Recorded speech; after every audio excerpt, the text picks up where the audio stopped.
Rebel Author Podcast, where we talk about books, business, and occasionally bad words.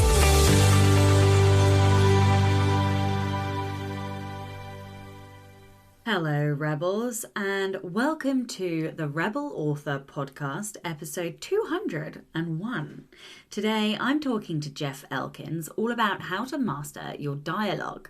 But first, to last week's question, of which we're not doing this week because obviously I have been away and I'm recording this before I go away. So this week's question is, recommend me a podcast. So I have been leaning towards audiobooks for probably 6 months, I would say. But I used to binge listen to dozens and dozens and dozens of podcasts, and I don't know, just lost my way with them. So I would love some podcast recommendations. I love, what do I love? All the things. Obviously books. I love writing podcasts. I love podcasts that talk about business, mindset, whatever words, marketing, all of that good stuff. So if you have anything that you can recommend me, please do. The book recommendation of the week this week is Existential, Kink by Carolyn, Elliot. Now, this book was wild. It is all about accepting your current situation as something that you have created, which obviously there's a lot of arguments for that, and that even if you are in a dire situation, that it's actually your subconscious that wanted it, and therefore, we have to get comfortable with our deepest, darkest desires, and in doing that, we can come to terms with them and then manifest the good stuff. So, to give you an example, what I realized is that the reason, well, not necessarily the reason, but one of the reasons I haven't necessarily hit the next financial bracket that I want, and therefore I keep hitting the same kind of financial levels, is because competition, one, thrives on pain, but also thrives on the chase. And I suppose if I let myself reach that level, there's some kind of fear that I will lose motivation. And so you can see how admitting those things is horrible, but also there is some truth to it, right? Because now that I've confronted the fact that actually it's not that I like, poverty is too strong a word, but it's not that I like not earning what I want. It's more that those restrictions and the fact that I'm not there keep me chasing and keep me motivated, and therefore my unconscious is making me stay here so that I keep motivated and keep acting. It makes a lot of logical sense. Anyway, so this book blew my mind, and I have a lot to kind of journal about and intellect on, because I do want to hit my goals. Consciously I want to hit my goals, but obviously subconsciously I must have been sabotaging myself in some way. And so yeah, it was fucking wild. That's all I'm gonna say. So there's no personal update this week because, of course, I have been, chronologically, as you listen to this, I have been away in Turkey, and I should think that I have just arrived home as this goes live. So on to the Rebel of the Week. Rebel this week is Omar. Omar says, I have a talent for getting even. I already like this one. I don't go out of my way to do so, but I often find myself the beneficiary of karmic retribution. While some people believe in turning the other cheek, if someone does me wrong, I will make sure they understand that wasn't a smart decision. That's just part of who I am, and I can't deny it. My first girlfriend, let's call her Laura, broke my heart repeatedly in my 20s. She cheated on me constantly, and when we finally broke up, she was pregnant a couple of weeks later by a guy she told me not to worry about. Wow. After a couple of years, we got back together for a bit until she broke it off after I got mugged in Detroit while I was in art school. Don't live in the metro area of Detroit. One night after I moved back to West Michigan, I got a phone call from Laura and her best friend. They asked me to go get a coffee. I agreed. Being lonely and dealing with an epic bout of self-doubt, I went for coffee. The entire time, Laura's best friend, Frances, was attentive and excited to see me. Laura's best friend. Laura, on the other hand, wouldn't make eye contact and barely spoke to me. to where Francis called Laura out on it. What the hell is the matter with you? You asked him to come here, Francis said. Laura took a phone call and said, I've got to go. Can you give Francis a ride home? Wow. Sure, I guess, I said. So after that, Francis and I had fun that night after she profusely apologised for Laura's behaviour. One night turned into hanging out on the weekends to talking every day. I can see where this is going. We became good friends, and after Francis and her boyfriend broke up, we eventually started dating, all the while making sure to hide it from Laura. Till one night I'm driving home and I get a call from Francis. Hey babe, I greeted her. So it's true, you guys are together. Laura had stolen Francis's phone and she was crying. Now, at this point, I could just lie, but I didn't owe Laura anything. Yes, I said, we're dating. Are there any more of my friends you want to date? She said. I don't know. You got any more cute friends? I said without skipping a beat. That's the meanest thing you've ever said to me, Laura said. No, I'm sure I've said worse. Have a good night, Laura. I hung up the phone. Moral of the story is, you cheat me, I fuck your best friend. Them's the rules. Now Francis and I are married and have kids. Sometimes she feels bad about dating her friend's ex. I don't feel bad one bit. Oh, wow. What an ending. I love that you ended up married with kids. That is epic. If you would like to be a Rebel of the Week, please do send in your stories. We are extraordinarily low again. So please, if you have been listening and you are yet to send me a story, or even if you have sent me a story, we really, really, really, really need your stories. You can email your Rebel story to Becca over on rebelauthorpodcast@gmail.com. No new patrons this week. Well, I'm assuming there's none because obviously we are still in the past. But a huge thank you to all of my existing patrons. If you would like to get early access to all of the episodes as well as bonus content, you can from as little as $2 a month by visiting patreon.com/Sasha Black. This episode is sponsored by Prorating Aid. But rather than me tell you all about it, I'm going to let my good friend Caitlin Duncan tell you all about why she uses Prorating Aid. For me, Prorating Aid is a constant companion for every writing project. I dedicate 2 whole steps of my editing process for Prorating Aid to ensure that my books are at the level that my readers expect. I love how this style and grammar editor brings my writing to a whole other level, and I'm constantly improving my craft every time I use it. I also enjoy using the browser extension so I can ensure that even if I'm down to the deadline with an author newsletter or a very important email from my publishing network, that my communication is clear and effective every single time.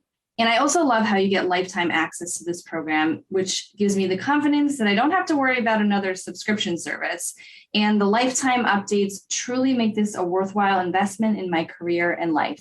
If you are a mum and an author and you have been struggling to balance your time, Caitlin is a systems expert and a kind of author systems coach. So she focuses specifically for mums who have published at least one book.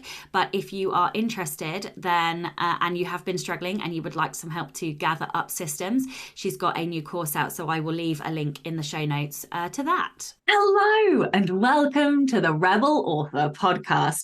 I'm super excited because we have one of my faves returning. Today, I am joined by Jeff Elkins. Jeff is the author of 11 novels, the host of the Dialogue Doctor podcast, and a writing coach. Since launching the Dialogue Doctor in 2020, he's held more than 200 coaching sessions with authors helping them to write dialogue and create characters that will engage readers. Jeff is also the author of the tome, aka The Dialogue Doctor Will See You Now, How to Write Dialogue and Characters Readers Will Love, a primer on all the Dialogue Doctor community has learned about writing great dialogue. Hello and welcome. Hey, Sasha, thanks for having me. No, I'm so pleased. Excited to be here. I'm so excited to have you back. You were requested to come back, so this was great timing. And also, you finally wrote the fucking tome. I'm so proud of you. I finally wrote the fucking tome. I know. It's been 2 years, 2.5 years. I finally wrote the fucking tome. I know. And now you have to take the Post-it off because you've done it. You smashed it. I did, actually. I did take the Post-it off. For those that don't know, you told me in November of 2020 to write the fucking tome, and I wrote it down on a Post-it note and I put it on my board over here. And about probably in May, I ripped it down. And I was like, finally wrote the fucking tome. Yeah. This just brings, like, literally, I have like flutters of like joy hearing this. Like, I'm so proud of you. So Thanks. you were on the show on episode 58. Can't fucking believe that, because we're approaching 200 now. Like, It what feels the hell? like so long ago. Do you think? And I mean, you and I interact on like Slack and in different places, so it doesn't feel like it was that long ago. But you sent me that date, and I was like, oh my gosh, that's crazy. Like, well, so the funny thing is, like, when I saw that, and I was like, oh yeah, episode 58, that was like what, like last year. And then I was like, wait, November 2020. Time is some kind of weird fucked up lie, because it feels very like recent and very long ago. So anyway, we were still like COVID then. Like, it was still that's crazy. I know. We were still in the heart of lockdowns, because our old Bojo bloody Prime Minister was ready to cancel Christmas. That was the year he cancelled Christmas. Fucking bastard. Anyway, sorry, this is not a political show. I don't even care about that. That's hysterical. We had our own things going on over here in the States. Oh my God. So basically, everyone, like, he made a promise not to cancel Christmas. Like, he literally publicly promised not to cancel Christmas. That's so funny. And then I said to Chloe, I was like, I'm telling you, he's going to cancel Christmas. And then, like, 4 days before he cancelled Christmas, and the UK went into fucking uproar. And also, nobody listened to him, or at least that's what I seem to remember. But anyway, we're not going to get political. So, sorry. Normally, I ask about everyone's journey, but if people want to, they can go back and listen to episode 58, because I will link to that in the show notes. So what have you been doing? It's been like 3 years nearly. It's been 3 years. I mean, so the Dialogue Doctor launched, like, when I was on the show, I think I was only like 3 months in. So it's been 2 years, 2.5 years of the Dialogue Doctor. So I'm, around 150 podcast episodes now, which is great. Congratulations. Thanks. It's good. And and I've been working with clients. I've been doing 5 to 7 coaching sessions a week since then. So just a lot of coaching, a massive amount of learning on my part, like coming to understand. I think I would say, like, November 2020, I had ideas that were all gut. And I spent the last 2 years kind of refining those and figuring out, like, okay, what actually works with authors. So that was good. I also wrote two novels. I wrote one novel that was a soul crushing fictionalized memoir that took me, usually novels take me, I'm not a fast writer. They usually take me 4 to 5 months. This one took me a year. It was a long. I actually think 4 to 5 months is quite quick, by the way. Oh, is it? Okay. Yeah, I mean, people are writing books like a month, and people are like, I read a book a month, I read a book a week. I can't. I'm like, it takes me 4 to 5 months, and then I have to take a month off.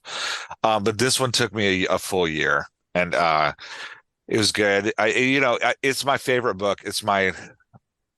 I had a failed launch, which is something we could talk about another time. So I'm getting ready to relaunch it. But it was like all of the stars aligned to destroy the launch of that book, including like all of the distributors like having major fuck ups on their part. Like one distributor put proof all over the front of the book. So there's still stores now over a year later because I've been emailing them and asking, they're like, oh, we don't know how to fix that. There's still stores now a year later where you go to find the book and it says proof all over the front cover. All over the cover. So I was like, I never gave you guys a cover that said proof. I don't know why you did that. But so that's like, it's just weird things like that. So I'm going to relaunch that one. And then I started writing a Velo with JP Rindfleisch, the ninth, who is fantastic. We write a ghost. It's Ghostbusters meets The Office. It's an action comedy that has a queer romance at the heart of it. And it's great. JP's an amazing co-writer. And we finished season 1 in March and put out the season 1 as its own novel. And it's a beast. It was like 170,000 words by the time we put it out. Wow. It's a monster. And so we're deep into season 2 now and like cranking on season 2. And it's a lot of fun. It's just a stupid, Yeah, and then I think the last thing I've done is put out the tome. And so those are my awards. My I love it. Awards. Accolades. Yeah. My accolades. Yeah. I love it. So what do you talk to me about the book? What, like, where did the book come from? Why did you do it? What are you going to do with this series? Because there's this book and there's a second book on pre-order. And so tell me about the Yeah. So this book, in working with writers, these problems would come up, and I'd see the same problems over and over again. I came into the dialogue doctor with this idea of like, hey, I understand these things about dialogue, like let's write these things about dialogue. But then when we started editing together, it was like, oh, there's like, it's okay to have the philosophy, but we actually have to have some practical tools to like make the philosophy work. So what this book is really 8 tools that we've developed. I say we as like the dialogue doctor community, but that I've developed it in order to help writers improve their dialogue. So the goal of this book is that you'd be able to take it and look and read a chapter.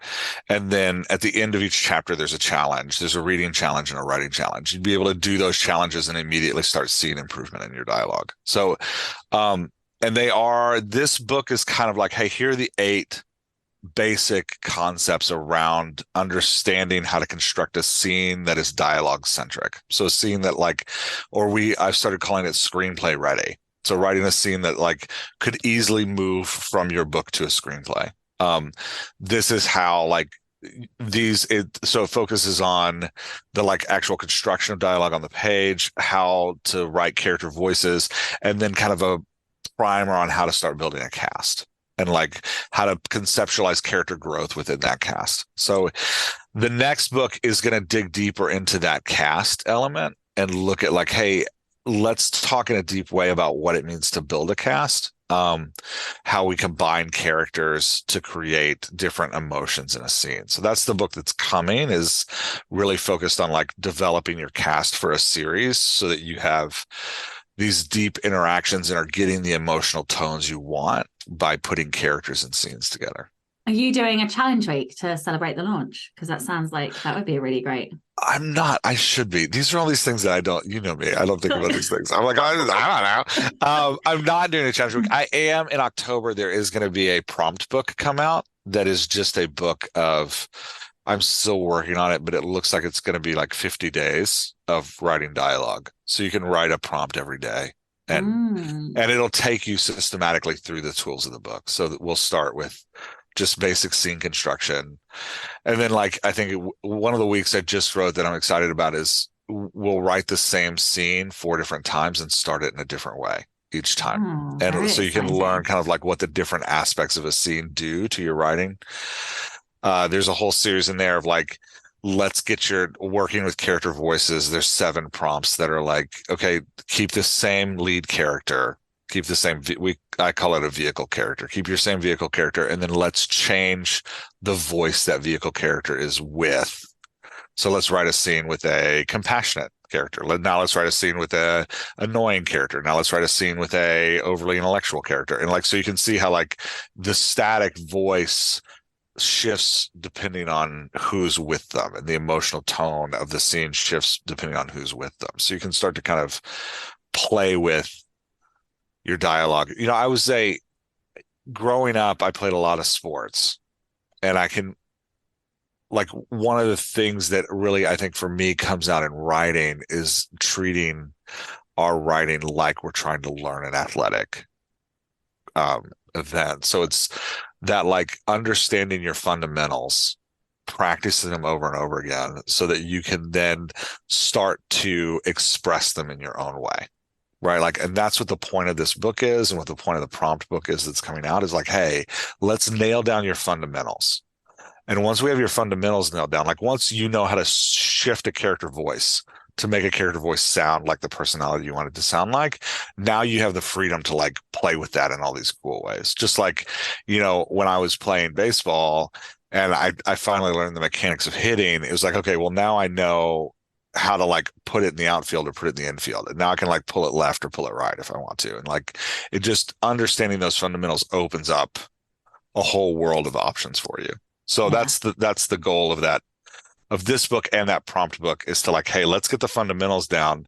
So then in future books in the series, we can start going deeper into other things like character growth or going deeper into like what happens when we just screw with the dialogue tags and like see where we start putting them and how we start manipulating them and all that kind of stuff. I love it. So before we dive into too much more detail, we should probably refresh everybody on what your definition is of dialogue. Like, and you talk about important. Yeah, I know, right? We're diving right into the detail. I'm like, hold on, let's backtrack.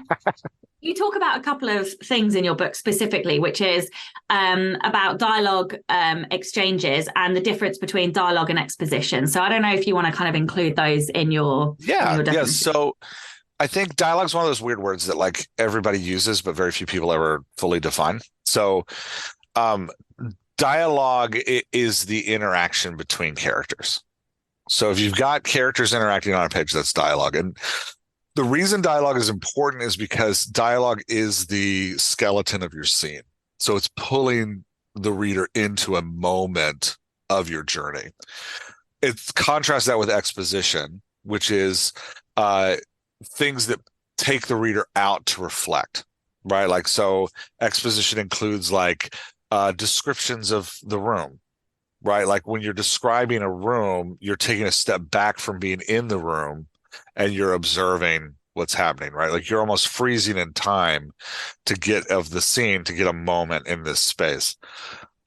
Summaries of past action, right? Like, hey, this is what happened over the last 3 years for this character. You're pausing the play or the film of the story going on in the reader's imagination to like fill them in on gaps. Right. Like, so these kind of expositional paragraphs give us this time to reflect. Right. So the difference between the key component in understanding why dialogue is important is understanding that this moment of character interaction pulls that reader down into the tangible life of the scene and the tangible life of the story. Whereas exposition allows the reader to have this moment of reflection, this moment of like stepping back. So is sex dialogue? Yes. So are fight scenes. Anytime characters are interacting with each other, that's dialogue. Okay. Right? Like, because so often we think of dialogue as like, oh, people are talking. But that's not dialogue. Like we dialogue with each other all the time and don't speak.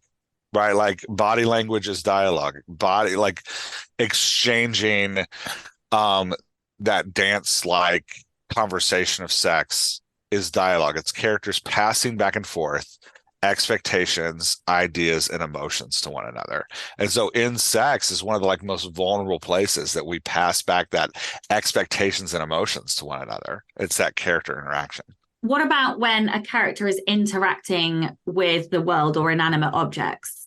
Yeah. So it's this funny thing we do. And it's a question we get all the time of like, well, how do my character interact with anybody when they're alone? And so like, because, you know, especially I was just working with an author who's writing a like post-apoc novel.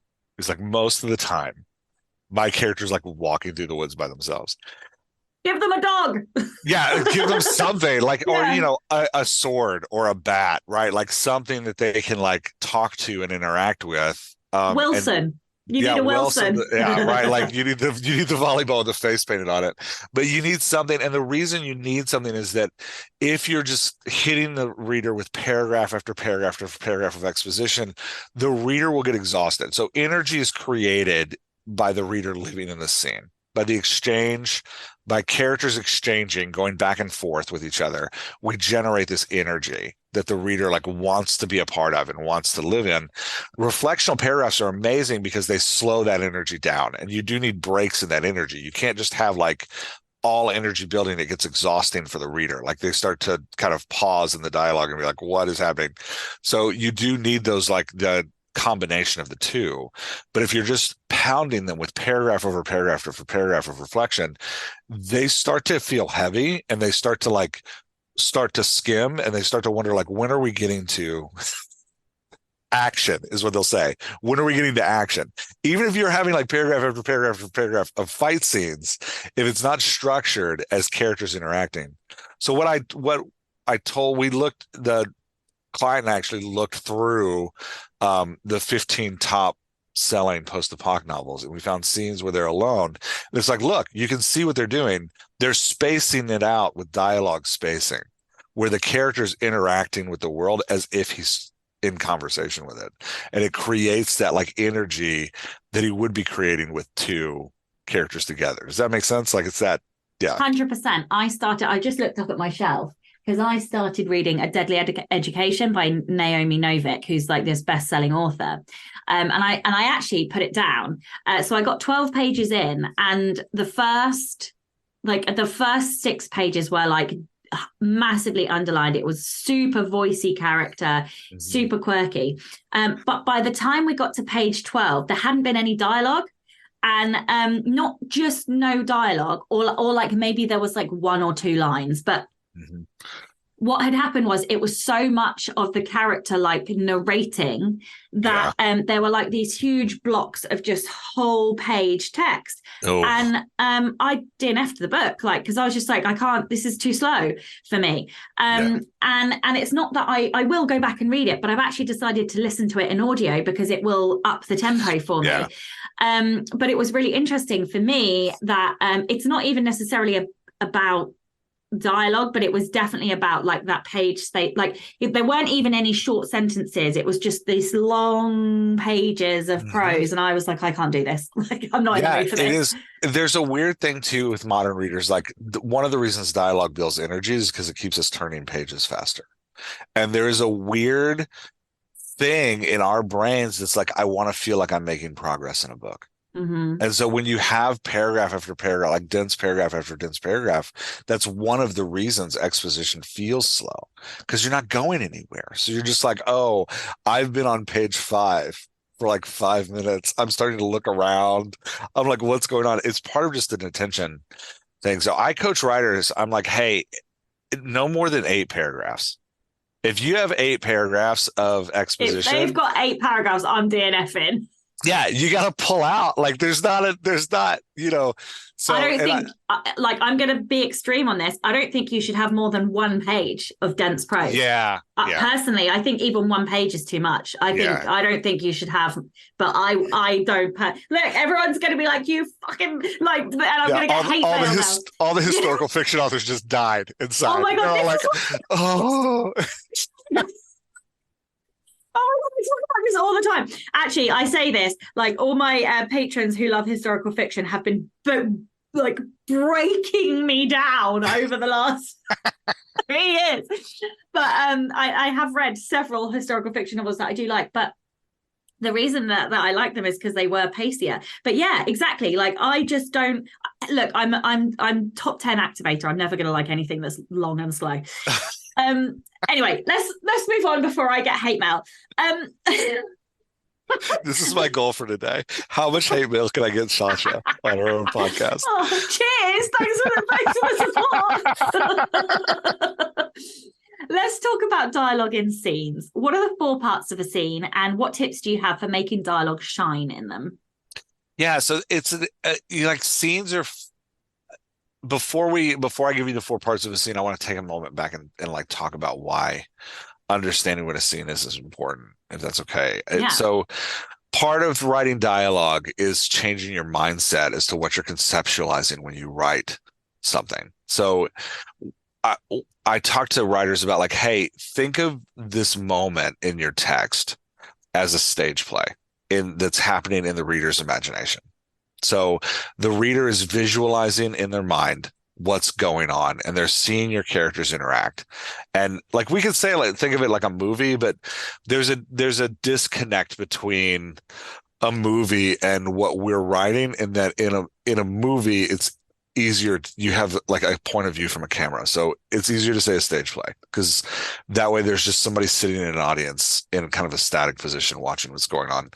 So thinking about it that way means that like, hey, we need to conceptualize these scenes as conversations between these characters, right? Like, so, which is all a screenplay is just a series of conversations between characters. But if we think of a scene as like one moment in this stage play, then, and at the end of the scene, the lights are going to go out and things are going to change and the lights are going to come back on. It kind of gives us like parameters for what we're writing in a scene.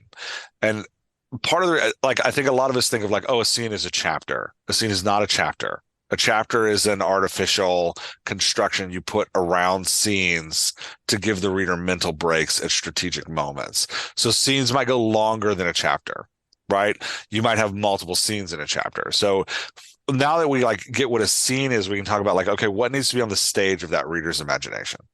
And you need the characters. We need to know who's there, right? We need to know the scenery. We need to have some conception of where we are. We need to know the conflict. We need to know like, why is this scene happening? What is the reason that this scene is driving? And then we need to understand, how am I supposed to feel about what's happening? What's the emotional tone of this scene?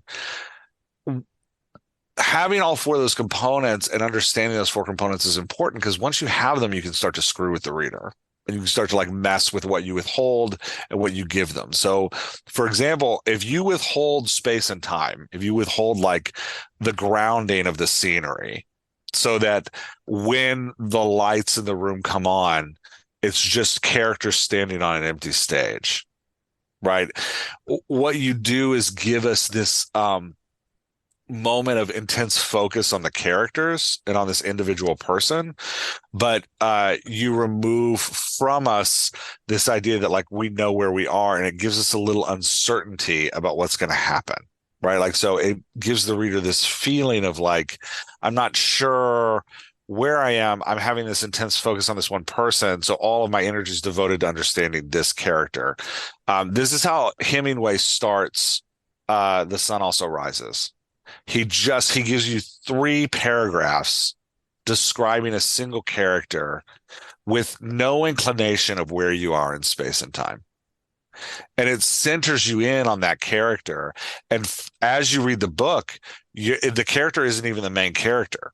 But as you read the book, you're a little obsessed with Robert and where Robert is and what Robert's doing, because at the start of the book, he devoted all of this energy to just making you examine this character. Whereas like on the other hand, if you're in a world where the like world in itself is super important, you're going to spend more time at this opening of a scene digging into the scenery, because now where we are is probably more important than who's going to enter the scenery. Same with like the conflict, or like the emotional tone is a great one. Like Toni Morrison starts Beloved talking about the idea of dread. And she's just describing an emotional tone. And then after she describes the emotional tone, she gives you a paragraph of the scenery, and then you meet Sethi in Denver. And then you start to understand, Paul D shows up and you start to get the conflict. So like she's understanding the components of the scene to like really set that emotional tone in a really firm way, so that what should feel like a homecoming, where Paul D is coming home as in like hasn't seen Sethi in decades and should feel like a reunion, has this overarching sense of dread because Toni Morrison spent a page talking about the feeling of dread and like giving you this emotional feeling. So it sets this novel that is a ghost story horror novel that like from the very beginning, this like weird feeling of, well, something's going to happen here. So getting those 4 components down and understanding like how to withhold them from the reader, what withholding them does to the reader, what like giving the reader, like overemphasizing one does to the reader, again, just gives you more tools to screw the reader around with, like to mess with the reader and like what you want the reader doing. So I have had to stop drafting my book 3 this week, and I have spent some time inputting competition movies because I'm writing a book set in a competition. And one of the things that I realized is that I had removed a lot of the characters from the first 2 books, and I don't really know why I did that, other than the fact that like actually I do I actually think the mistake I made was using GPT to outline, and so I shortcut my intellection process. And actually I haven't gotten the depth in the outline that I need, so I've had to input, and now this afternoon I'm going to re-outline starting completely fresh. But the point is, what I did, because what I like is bigger cast scenes. And what I was left with was a lot of one-on-one scenes, which are important in romance and you do need them, but that was all I had. And so I didn't have the flow that I personally like between intense one-on-one versus like fun. Well, that's what mine are anyway. They're like the more fun, bantery, like group scenes. Yeah. So talk to me about the differences between one-on-one scenes and larger casts, and like how can we create good dialogue that isn't confusing in bigger cast scenes? That's so interesting. So let me ask real quick, like when you're writing, you said you're looking for fun. Is this like romance comedy? Like, would you consider this like a rom-com, or like what's the tone? It's more the found family aspect. So like the group is found family, and they're all like feisty women. Like they all kind of like their love language is banter and like ripping the shit out of each other, and you know, like that's just their kind of love language. So like, and you know, there were lots of scenes where like they'd all, or not lots, but like there were these important moments of them all coming together in the other books, and like where they'd plan the mission, or where they'd eat pizza and like take the mick because someone still hasn't kissed someone, or you know, whatever. And that's what was missing. And I only just realized it this week, and then it was reiterated by all the input I did from the competition movies to be like, oh, interesting. Like I still need the family. So that's really fascinating. Have you seen, this is a total side, have you seen the movie Pariah by Dee Rees? No. Okay, all right. It's a found family movie. It's a kind of memoir, fictionalized memoir about a young woman growing up in New York, coming to terms with her queer sexuality and in search of family. But it has all these great, there is a queer found family in the movie, and it has those scenes that you're describing where there's a lot of very butch women playing poker. And the lead character keeps showing up to these poker games, these like repeated scenes of the found family. And they create a really strong heart in the movie. It's a nice, anyway. Okay, I'll have when you were talking about your book, it reminded me of that like, you know, queer community kind of finding each other in the book in a hostile environment, like finding each other in a hostile environment. So anyway, so one-on-one scenes are fantastic for intimacy, vulnerability, and like high tension. So like, because you have two characters that are going to share, you get you can do you know, Gilmore Girls, West Wing, rapid fire dialogue if you want to, if that matches up with your character voices, that just creates a ton of energy and a lot of movement. And so, but the more those two characters converse, the more we're going to hone in on those two characters, and the more intimate / vulnerable that conversation needs to become. And the more intense it'll get, right? Like one-on-one conversations bend toward intensity because you are digging deeper into these characters. So if you're writing a thriller, you want a lot of one-on-one conversations. If you're writing a detective mystery novel, you know, having the detective with a sidekick talking through things is a great point for that. Moments of reflection and intense action movies are really good for that one-on-one too, like intense action scenes. But if you're looking for that, like, you know, that energy building, like fun, engaging, we're having a great time together, that's when you need that big cast. And what happens in that big cast is by adding those other characters, we get a deeper texture of the scene, and it creates more opportunities for comedic moments. It creates more opportunities for moments of invitation where we're like inviting the reader to be a part of this community of people, which is one of the reasons that like all comedies on television have gone to big cast comedies, right? Like, and you can see that if you look at the evolution of comedy in what we watch now and what we consume in media, it's moved from like, oh, this is kind of two people with like some friends, to like, no, we have like 7 cast members, and we're following all of them. We're breaking them up into different groups. What's also nice about having that big cast is that separation into different groups. So like a Guardians of the Galaxy type cast, movie, and I speak in movies because that's what most of us, like, we all consume those. I do the same because they're more it's a common language. Yes, exactly. Yeah. But it happens in books too, just to be clear. But like the Guardians of the Galaxy type cast, like you can start breaking those characters off together to get different feelings of different tones. So writing one of those big cast scenes, what I call big cast, like 3 to 6 characters, real masters of it can get 8 characters in there, but anything over 8 and you're like really pushing it, it's super important that you know who's talking. So you got to be really creative with how you're using your dialogue tags and your body language to not make it feel repetitive. But to still not, the art of it is you don't want it to feel repetitive, but you also don't want those to be intrusive so that they slow too much stuff down.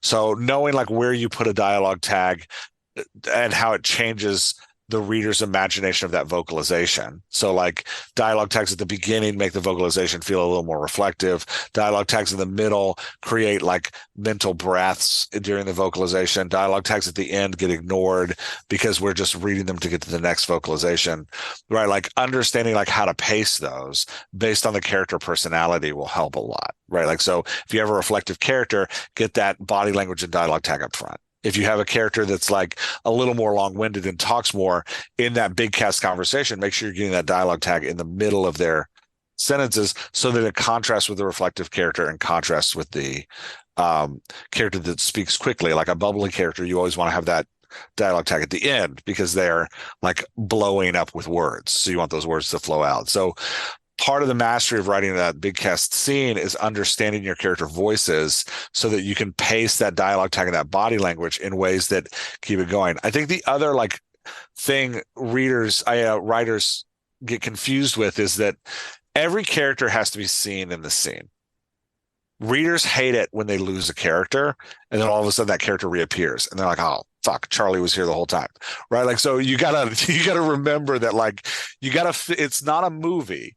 They can't just take in the whole scene and understand that like Brad Pitt is standing in the background. You have to tell them that Brad Pitt is standing in the background. And then every once in a while, and I say like every segment to 2 segments, check back in with the silent members of the party. Tell us what they're doing, how they're responding to something. Give them like a laugh or an eyebrow raise or something that reminds us like, hey, they're in the scene. Because what readers hate is I've read 2 pages of this scene and then all of a sudden you remind me that this character's standing in the back. And the worst is when that character's presence actually changed what was happening, how the scene is interpreted, right? Like, because that character had something to do with the dialogue, even though they weren't engaged in it. So that balance of like, I got to keep all my characters talking. I got to keep the conversation moving. I have to make sure that like the tags in the body language are artfully done so it doesn't feel repetitive. And I want to keep all the characters engaged, but I don't have to keep all the characters talking, right? Like, we don't need to get into a systematic pattern of like character A, character B, character C, character A, character B, character C. Like, you can play around with who's talking when and how they're playing with each other. That's part of what we love about these big cast scenes, is seeing all of these characters pitch in, but don't lose characters at the same time. So that big cast is really a balance between the energy you get from a one-on-one and the intensity you get from a one-on-one while keeping all of those other characters engaged. This one of the tricks that I use when I'm writing a big cast scene is at the front of the scene, I introduce everybody who's there. And then I think about my groupings. So if I have 6 characters in the scene and like 3 of them are snarky and like 1 of them is shy and then, 2 of them are fairly pleasant, right? I'm going to try to take segments of the conversation. So segments is like a component of the scene based on the topic they're discussing or the emotional tone. And in that segment, I'm going to be like, all right, I'm going to focus on these 4. And the other 2 are going to kind of sit in the background. And then the next segment, I'm going to drop one out and pull another one in. Right. And then the next segment, and that keeps it fresh. It keeps it moving, keeps all the characters engaged. Right. Like, and I'll do it based on time. Like, okay, who cares about this topic that we're about to talk about? Who's going to get engaged here? If the shy character is seriously just sitting out all the time, I'm going to have one of the snarky characters intentionally pull the shy character into a conversation. So if I want this segment to get intense, like if the conversation is building to a fight, I'm going to have a segment before the fight where it's just two characters going at each other, right? So that I can simulate that one-on-one intensity in that, even though I'm in a group, I can get two characters having a rapid back and forth for just a small segment to get that like intensity building so that the fight can explode at the end. Okay, I love this, and like you're making me think loads. I'm going to have to come back and re-listen to this, I think. Let's get really That's practical. like the biggest compliment ever. Yeah, like, no, I mean, it's funny because as you were talking, I'm like, I think I do some of this. Like, I think this is, I don't think I do it consciously, but I, sometimes doing things consciously makes the thing that you're doing better, because you can really hone it and tweak it. Whereas when you're doing it unconsciously, it's almost like it happens by, yeah, and so it's what I tell writers is like, hey, keep doing what you're doing unconsciously. Like, don't screw with what's motivating your writing, because we don't want to make it harder, right? Like, writing is already hard enough, but what you're doing unconsciously, understanding the foundations and the philosophy will allow you to recognize what you're doing unconsciously and then get strategic about it. Yeah, that. But for me to do that, I have to take what is unconscious and make myself like consciously competent at it in order to be able to explain how I do it. That is then how I can then automate it again, but more strategically. And I don't know, not everybody does it that way, but that's why I started writing nonfiction books, because that was a process. So yeah, okay, because I can't believe that we've already been talking for like 45 minutes. So have we really? Oh, wow. Yeah. Or almost anyway. Let's get really practical. And this is not selfish in any way whatsoever. As if I would ever do that. Let's talk about how we can develop character voices. I am just going to like totally randomly pick like two random voices that have nothing to do with anything. Nothing to do with anything else. Okay, we're just pulling them out of a hat. Just it's not, I did not pre-plan this. This is not one I made earlier. Right, let's talk about a character who is like kind of attractive, like knows they're attractive, so has that like arrogance to them, but like what's the word when it's like deserved arrogance almost. Okay. Highly intelligent character, and very academic, and sort of she has women falling all over her. Oh, what? This is a lesbian woman? Oh no, it's definitely not pre-planned. So weird. It's okay. So weird. It's okay. Yeah. Okay, so we've got that character. You can't control what comes out of the hat. I know, right? What comes out of the hat is totally random generator gods. Yeah. What can I say? And then how would that differ? Like, how would I go about creating her voice versus creating, oh, look, it's another lesbian, who this one is... This one is kind of chaotic, very intense, also intelligent, because like that, these two are like the academic kind of rivals against each other. This one isn't academic in the way of the other one, who's traditionally academic. This one's more like kind of unhinged, slightly, like but in a lovable way. Is the unhinged, and this isn't a negative characteristic, is the unhinged menacing in that like the unhinged recognizes its unhingedness and kind of enjoys it a little bit? Yes. Or is the unhinged in like nutty professor, like I don't realize I'm crazy? Okay. No, that I basically only really like writing morally grey people. Yeah, no, it's great. Are these but this is random. Are these obviously obviously random. So are these two characters, are they love interests of each other? Are they going to pull together? Okay.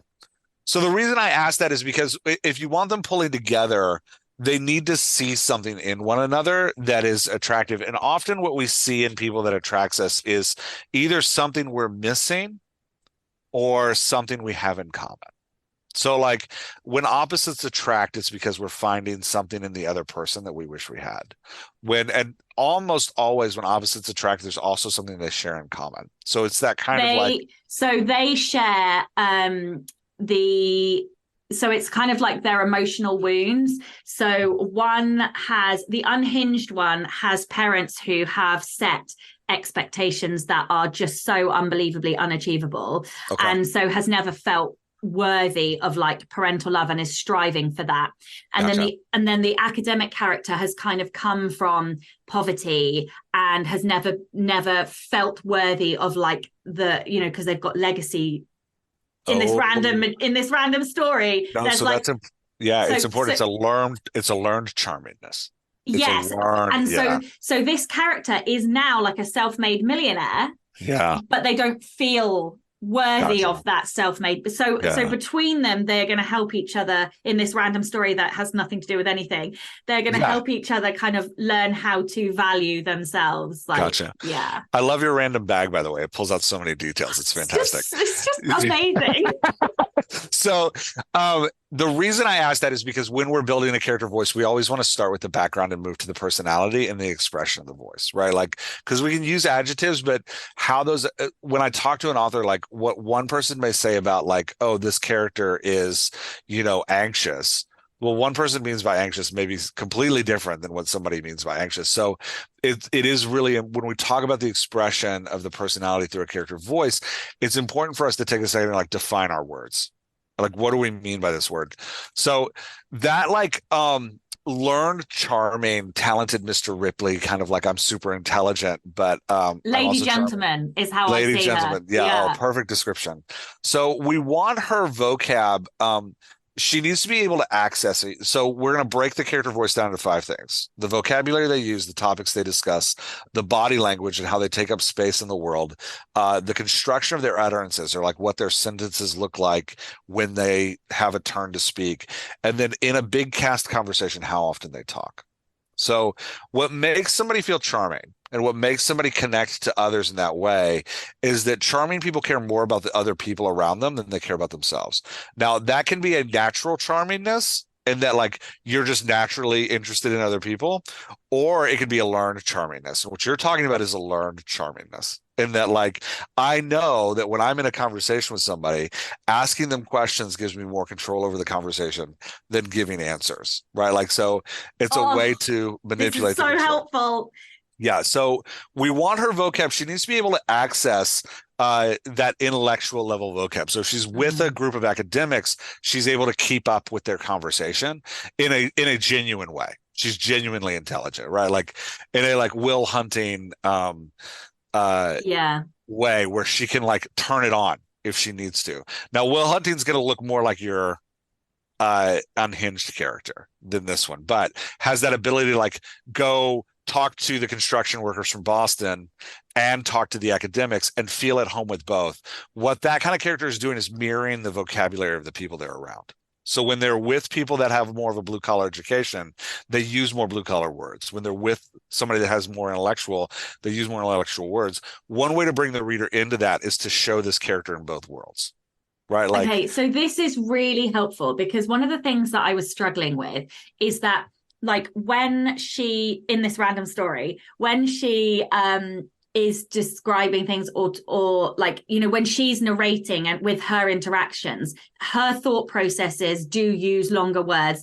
She chooses a more Premier League word as a description rather than a shorter word, for example. But what I was struggling with is that when she was in more like intimate scenes, that like can't do that with that language. And so, and then I was like, oh, like maybe she's not embodying who she is because I'm changing all the words in this, you know. And so that kind of was causing some friction for me because I'm like, well, she's filthy, like, but she's just not filthy in those other types of scenes. Like, how do I merge that? You want her mirroring who she's with. Yeah. And so a common trait of this kind of character is that they don't actually know who they are. Is that they're lost in who they are. They're so good at mirroring who they're with. It's hard for them to get a grasp on who they are. These kind of characters often feel very alone. Even though they're super attractive, everyone knows them, everyone loves them, they feel isolated. So, and I got to say, like, my daughter is this way. She is like, we tease her that she's the Zac Efron of her high school. Everybody knows who she is. She's the basketball star of her school. She is 5'11" and drop dead gorgeous and incredibly charming. But when she's home alone, what she's crying about is, I don't have any friends. Yeah. Right. Like, oh my no, God. this That's my character phone struggles to making noise, find by the way. themselves and like struggles to find their community, even though everyone knows them and loves them. So they're going to mirror people in their vocab. Her topics are going to be about what about other people. She's going to turn the conversation to talk about what other people want to talk about, right? Because other people love it when we focus on them. So her body language, she's going to make eye contact, because eye contact makes you feel important. Yeah. She's also going to touch people, right? Because touching people brings connection. So, but she's going to naturally know who she can touch and who she can't. That's something charming people have. They have this instinct of like, this person wants a hug. This person does not want a hug, right? Like, so she's just going to know. In conversations, though, when things get intimate, she's going to reach out and touch your arm. She's going to reach out and touch your shoulder, right? Like, because she's drawing a connection with you, and she's learned over time that like, hey, in the middle of this conversation, if I touch their arm, they respond to that. So she's, mirroring what people want. It's going to make everybody love her. Yeah, the interesting thing is like some of these things I already had, but like I didn't really know, they just happened naturally, and now you're giving it the context that it needs, but also deepening that. Yeah, so like and the eye contact thing is something that definitely I already had, but I didn't have the touch. And like when I think about it, there's somebody in my life who is like this, and I'm like, oh, they do that, like they're super tactile. So like that makes a lot of sense to me. I love that. She's gonna come up behind hurting people and put her arm around them. And it's gonna make them feel very intimate and special. She literally does that in book 2, and I didn't even oh my God, like I wish people could see the video. I literally jaw dropped, but like that's what she does in book 2. That's incredible. I didn't even And it's just like creating a circle of warmth around her. People want to be with her because when they're with her, they feel seen and heard. And that's charming characters. That's super important. Whether you're weaponizing that charming, like a character like Homelander in the show The Boys, where he is charming in public, but he weaponizes it in this, like, I'm going to use it to get what I want, or whether they're genuinely like, I like to be liked by people. So they're charming in that way. You see, that's why politicians are always shaking hands, right? Like the weird thing is like politicians like go down a line and shake everybody's hand. They're making tactile connection with people because it creates a sense of warmth. So it's that like, her construction of utterances are going to be interesting. She's going to ask a lot more questions than other characters. And they're not questions for, like her necessarily to gain knowledge. A lot of times she might even ask questions about things she already knows. They're questions to get other people to talk and to show interest in what other people are doing. So you want a lot of questions with her. You want her she has opinions and she's comfortable with her opinions in her topics. But she holds off sharing them. And she's going to use, going back to her vocabulary, she's going to use a lot of we language. She uses a lot of we language to incorporate everybody into stuff. Even people who don't deserve to be incorporated, she's going to use we language, right? Like, when you get into that big cast conversation, that like found community type conversation where they're all there, she's going to lead conversation. She's going to start it.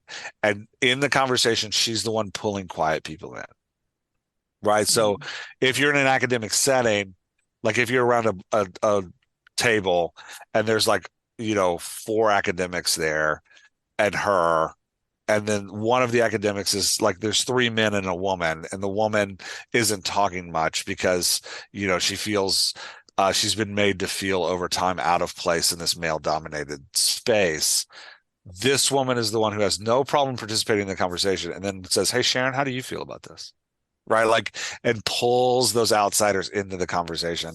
It's the way that she gathers community around herself. So pulling people into these big cast conversations is going to be a big part of her thing because she wants everybody to feel warm and accepted. Does that make sense? Yeah. Yeah. Okay. So your unhinged character has the same skill set because they're coming from similar places, but your unhinged character has gone the opposite direction with it. Yeah. So rather than trying to make everybody feel comfortable, what makes a character feel unhinged is they keep everybody off balance all the time. Yes. And that's what I want her to do to Remy, but I haven't quite nailed that yet. Yeah. The charming character. I love that your bag also has random names in it. That's great. Oh, yes. I'm just kidding. So Remy is going to have that, Remy's going to be pissed. Who's the unhinged character? Can you pull a Bella. random? Bella. Remy's going to be pissed at Bella at first. Yes. Because For Bella, multiple reasons as well from their past. yeah, but part of it is just the way Bella behaves. Yeah. Because Remy has taught herself, I've overcome what I'm doing, who I am, by being the most charming person in the room. Bella has taught herself, I've overcome who I am by being an asshole. But also, she's entitled because she's a legacy magician, so she was born into money. Yeah. And so there's this like, I have the freedom to screw with people. Yeah. Whereas Remy has the ability to screw with people and chooses not to. Yeah. So there's that like contrast in privilege and freedom, and that contrast in like how they're choosing to operate in the world. So you want Bella intentionally setting people uneasy. And as you think about the 5 things that she uses, her vocab, her topics, her body language, the construction of her utterances, and her like pacing of her utterances in a big cast conversation and exchanges, you want to think about like what makes everybody around her nervous. So the best character voice for this that I've ever seen on the screen is Heath Ledger's the Joker. He keeps everybody on edge all the time, and he purely does it with his character voice. It is just with how he talks. So words, she's going to use words. If she's in a blue collar place, she's going to use words that they don't understand just to be kind of an a-hole about it. She's going to drop words in that they don't like. She's going to put words in. If she's in an intellectual conversation with a bunch of academics, she's going to drop a curse word that they feel is below them, because that sets them all uneasy. It makes them raise their eyebrows and question her presence there. Does that make sense? Yeah. So she's also shifting her vocabulary just like Remy, but she's weaponizing the knowledge she has of how to mirror people, and she's being an anti-mirror. She's doing things that they don't like. Now, you don't want to do it all the time, right? You just want to slide in a word. So when she's with academics, she sounds like an academic until she looks at them and says like, I mean, come on, let's just be honest. Your paper's completely fucked up, right? And that last phrase is what makes them all go, oh. That's the reaction she's looking for all the time. Is the, oh. So she's going to drop the words that like make people go, oh. And that's where you get that Will Hunting character who's like in the bar behaving like a Boston Southie, and then all of a sudden starts rattling off all of these things he's read in the library about like how these characters are. He's operating as the Boston Southie. He could have started as the intellectual, but he's decided to operate as the Boston Southie, knowing he could pull all this intellectual material to make everybody around him go, oh, and that's what he wants all the time. So she's also going to shift topics suddenly. We like it as people, just as humans, when topics come to conclusion. We like closure. We like wrapping things up. She's going to intentionally withhold closure from people. She's going to pull closure out. She's going to change topics, and she's going to pick, when she changes topics, she will likely change to something that makes her conversation partner uncomfortable.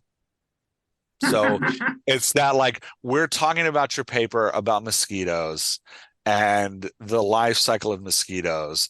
And then all of a sudden she's going to change it to like, do you like it when people bite you? Right. And this is what, if you want a great example of this, go watch that Batman movie with Heath Ledger. He does it all the time. He'll be in the middle of, he'll have like 3 sentences about what a nice party this is. And then he'll look at somebody and go, I ever tell you how I got these scars? Oh, that is, oh like, my God, that's my favorite thing about him, is that the story changes.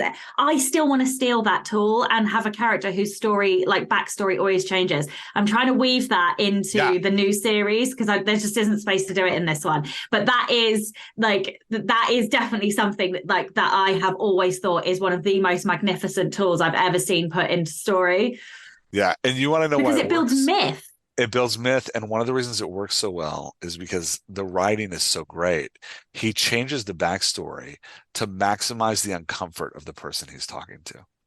So if he's talking to somebody that looks like they've come from a stable family, the reason that he got those scars is because his family wasn't stable. Yeah. Right? Like it's that he's screwing with everybody. And that's what that unhinged character does.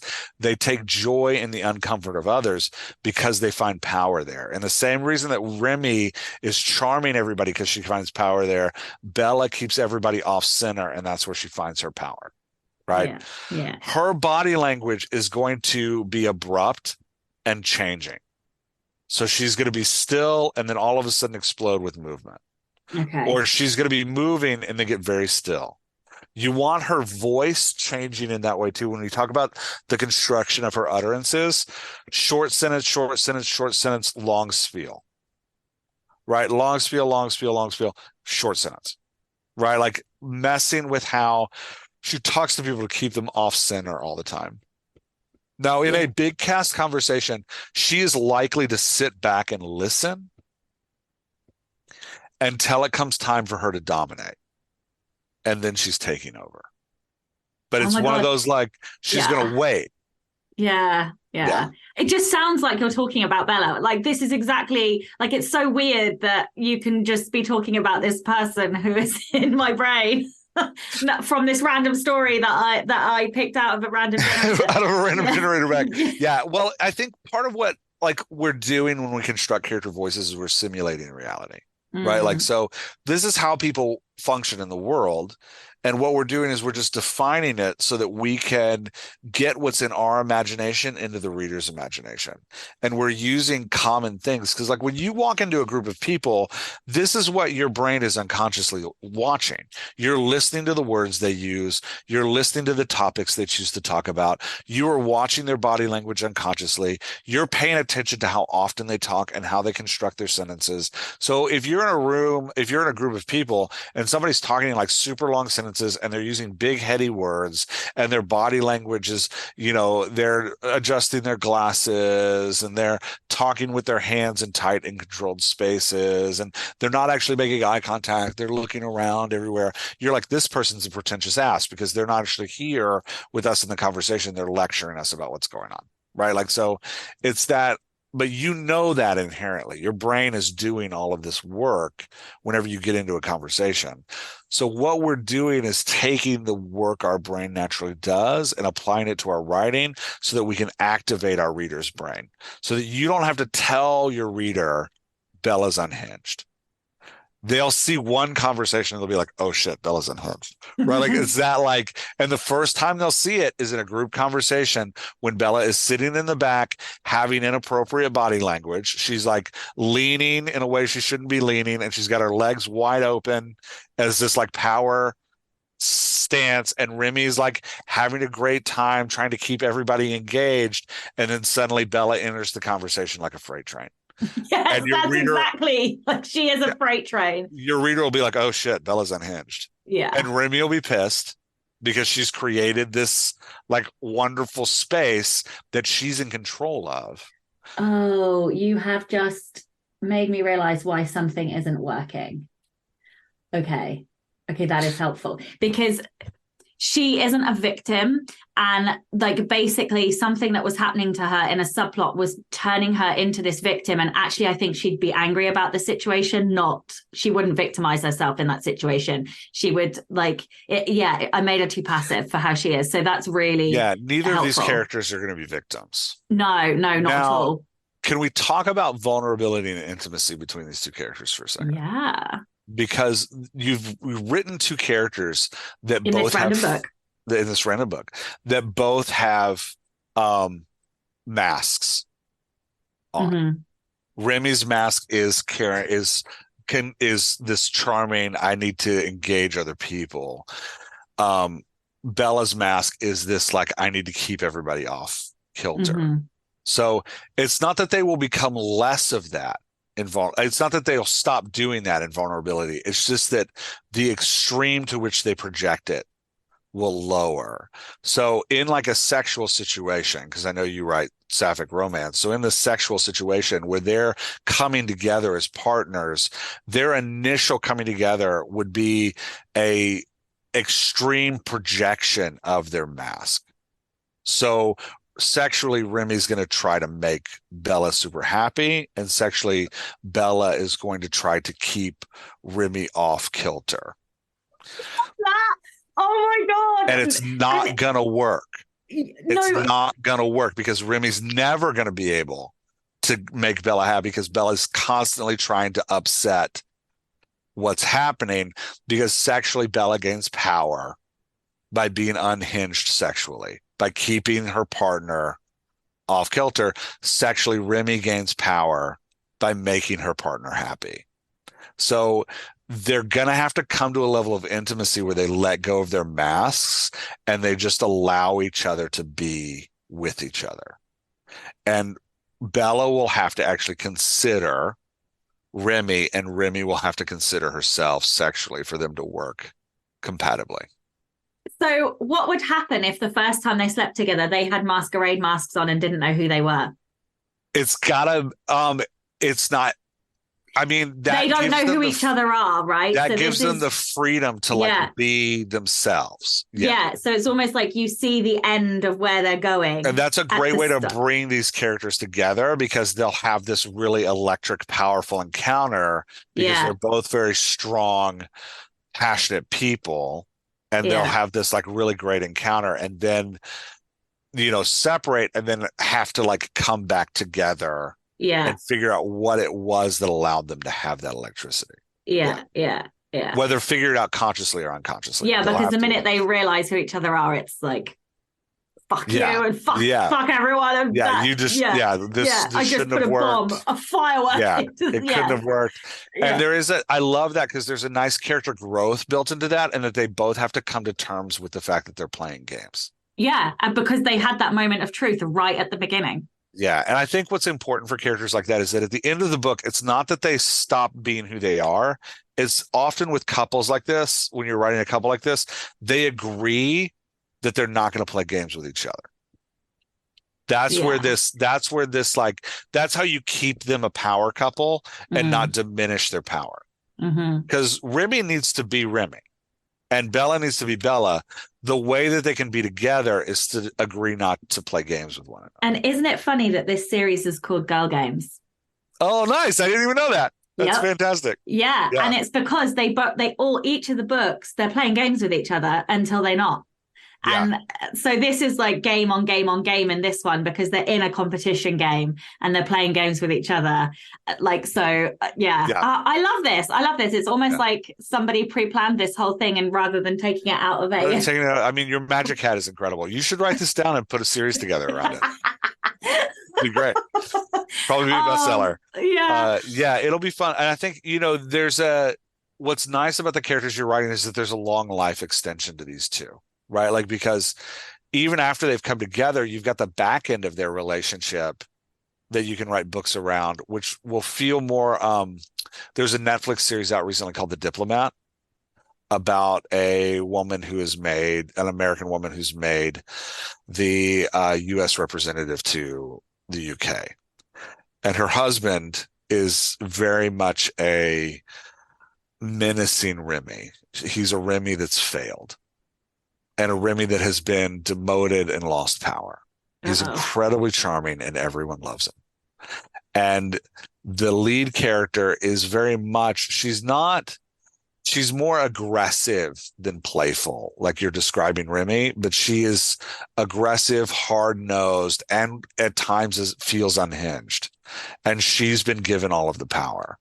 And so there's an interesting dynamic. What makes the series work is seeing these two characters compete with each other for power. Their relationship has turned sour. Oh, I guess what my lunchtime watching is going to be. So they're trying to hold it together and you see moments where they really love each other, and you can imagine what their relationship was in the past. And they're trying to hold it together, trying to find like who they were in this season where things have gone bad and they're actually competing with each other. So like on the back end of your falling in love and coming together as a power couple, you can have continued books around these two characters as they feel powerless in different life circumstances. and find themselves in these places where they struggle and how they operate with one another in that way too. I love it. I love it. This has been super helpful for someone who would like to write a book like that. Yeah. Oh dear. Okay, well, this is the Rebel Author Podcast. So tell everyone about a time you unleashed your inner rebel. That's, this book in a lot of ways is my inner rebel, which is what took me 2 years to write it, because I am not like what I super respect in you, which is your confidence and kind of everybody can fuck off and I'm moving forward. I'm extremely anxious. I have no background in English literature. Like I don't have a degree in English, and I don't have I didn't start writing until I was 35. So this is all like very, I often feel incredibly out of place in the writing world. I'm often like, I don't belong here. I shouldn't be here. Like nobody gave me permission to do this. Like this is just permission. See, this is what I respect about you, love about you, Sasha, is that like I'm like, somebody needs to give me a slip of paper that says it's okay. You have permission. Yeah. So, but this has been I think the last 2 years has been an expression for me of like pushing those boundaries to be like, no, this helps people. This is good. And like, it needs to, just like with your story we just did, like these tools the community is creating are incredibly helpful for writers and helps them get out. And, like, fuck the fact that I don't have permission for things. And I have gotten like a lot of pushback. Like my local community, I was paid to do a talk for about 300 writers that were like across the country online. And it was great and it went really well. And I reached out to my local author community has a monthly, let's get together in the library with 15 of us and talk about writing. So I wrote them, I was like, hey, I would love to just come and do this with you guys for free. I'd love to just like, I want to give back to my local community. Can I do this? They wrote me a letter telling me I wasn't qualified. Shut the fuck up. Are you fucking kidding me? And I was like, oh, they're like, you don't have a master's of English. You're not qualified to teach us. And I was like, oh. So like, this isn't a like imagined pushback. Like I've actually gotten this multiple times of people looking at me and being like, who are you? You're not qualified to do this. So you published some indie books. That's not, and I'm like, no. The tools speak for themselves. You just have to let me share the tools. The tools speak for themselves, damn it. So I think this whole dialogue doctor experience has been an expression of being a rebel, which is why I had that Post-it note on the wall for so long, because I needed to like feed off of your confidence and your rebel attitude to actually push through the last 2.5 years to get to like, yeah. It's so funny because you want to be taught by like the best writers or whatever, but writers can't always teach. Teaching is a very different skill set to writing. It's just like coaches. If you look at like football coaches or basketball coaches, they haven't all been NBA basketball league players. What they know is physiology and food and diet and anatomy and how to like sports psychology. You don't have to be a fucking writer to be able to teach writing. You have to understand words and dialogue. You have to understand the mechanics and the tools and the structure of what creates good prose or good story or good characters. Like, it drives me insane that people get really caught up on fucking like qualifications that are meaningless. It doesn't make you a good fucking teacher. Yeah. Well, and part of it was like I did channel my inner Sasha and walk away from that group being like, you know what, if you guys don't fucking want me, I don't want to be here. But it is that like, and I think there is a weird, like, if you were to read one of my books and be like, does Jeff apply all of these in his books? I get so in my way when I'm writing a book. And like, yeah, I apply, I do my best. But I was just recently taking that failed launch that I mentioned at the beginning of the podcast. And I was like, I'm going to turn it into a screenplay to see if that can help me make it better. I immediately had to delete the first 6 chapters. Because I was like, when I'm imagining this on the theater of my mind, like I coach fucking other writers to do, I'm like, these first 6 chapters are bullshit.